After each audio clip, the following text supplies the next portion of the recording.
Seru juga ya, Prof.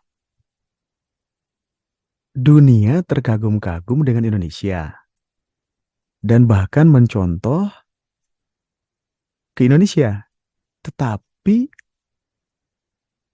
orang Indonesia sendiri nggak ada bangga-bangganya dengan karya karya anak bangsa begitu ya. Iya, Oke. Tit. Nggak usah kita perpanjang. Mungkin itu PR kita semuanya. Oke, mungkin kita elaborasi aja yang tentang warnet tadi aja mungkin, Prof. Biar aman. Nah, boleh share, Prof, dengan sahabat malaikat bersayap sejarah warnet ini. Konon katanya sempat ada apa ya, pertentangan begitu antara eh, pilih menggunakan warnet atau warin begitu atau gimana, Prof?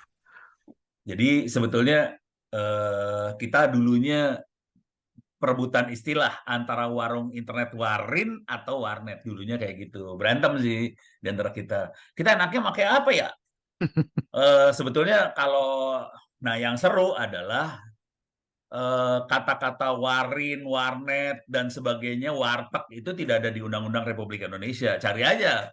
Coba di undang-undang ada nggak warnet? Kagak ada. Di undang-undang telekomunikasi nggak ada warnet, warin segala macam. Itu adalah istilah yang dipakai rakyat Indonesia aja. Nah, Mhm. kita berantemnya sama Lendi ini, almarhum si Lendi. Dia yang ngotot pakai warin sih sebenarnya. Kemudian saya bilang sama dia, nggak dah. Kalau Orin kan nggak. Kalau internet kan net belakangnya. Udah pakai aja warnet. Udah gitu teman-teman semua pakai warnet semua akhirnya. Jadi ceritanya kayak gitu sih, kira-kira Iya. gitu. Cuman yang dari sini semua adalah eh Republik Indonesia. Kalau kita lihat undang-undangnya, dia pakai kata-kata seperti Community Access Center. Jadi kata-katanya bahasa Inggris, Community Access Center. Kenapa bisa seperti itu? Karena UNDP, United Nation Developing Program, itu waktu itu menjadi konsultan buat Bappenas untuk ngembangin Community Access Center. Jadi mereka nyekokin Republik bahwa nanti harusnya konsepnya adalah Community Access Center. Kita para penjahat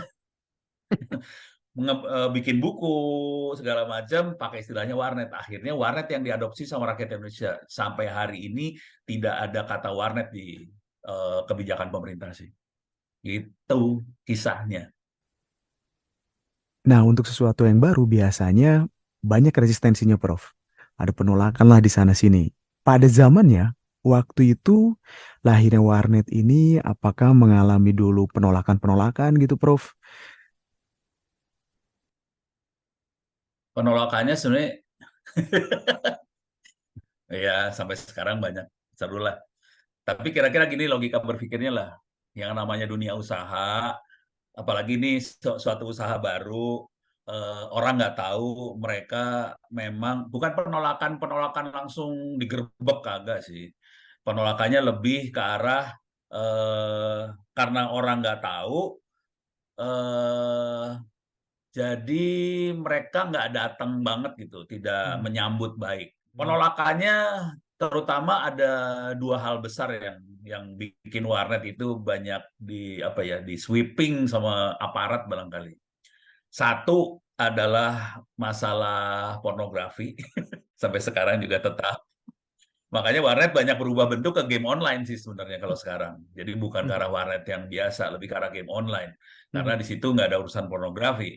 Jadi warnet yang zaman dulu lebih pornografi. Yang kedua adalah sistem operasi Windows-nya. Jadi kan banyaknya pakai Windows bajakan ya. Walaupun saya sekarang masih banyak orang yang pakai Windows bajakan. Polisi datang karena itu. Cuman ternyata manfaat warnet jauh lebih besar daripada mudaratnya tadi. Jadi karena dengan warnet orang bisa komunikasi keluar, dengan warnet orang bisa jual beli apa dagang sih ke luar negeri. Kita yang sekarang tahu bahwa internet bermanfaat ya. Kita hari ini tahu internet bermanfaat.